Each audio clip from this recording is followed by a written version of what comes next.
जैसे जैसे बोल बम जैसे जैसे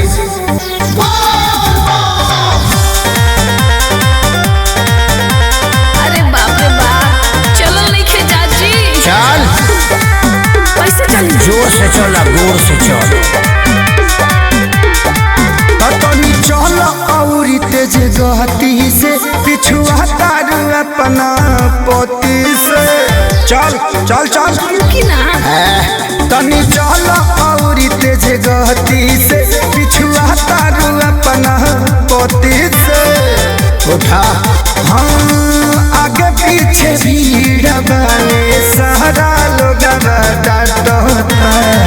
बहुत पानी रहूंगा कर देते ही अफाटा चल रउआ मजाक लगाता। कर देते ही अफाटा रउआ मजाक लगाता। चल आगे दवाई ले ले। ना जी नहीं चलल जा।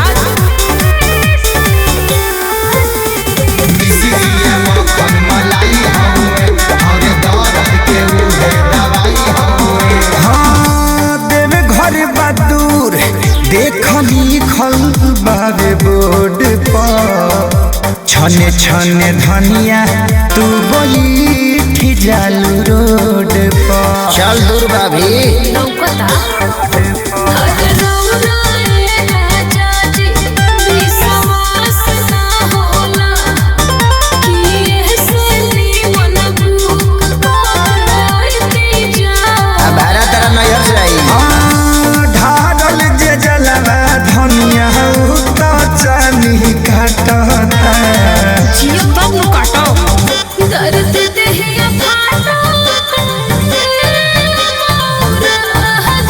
हेलो रउआ मजाक लगाता।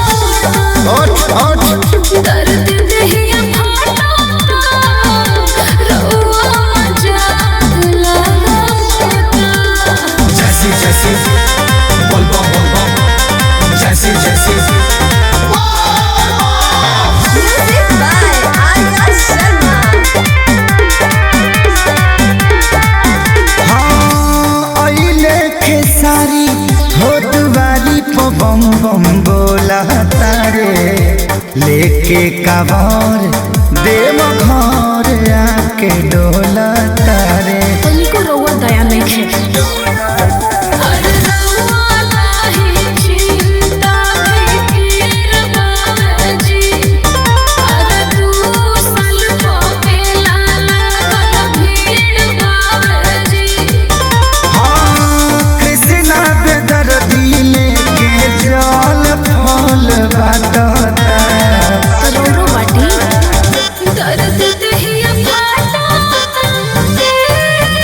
हमला मजी। रउआ मजाक लगाता। दर्द देहिया फाटा रउआ मजाक लगाता। नहीं चलबू चलो।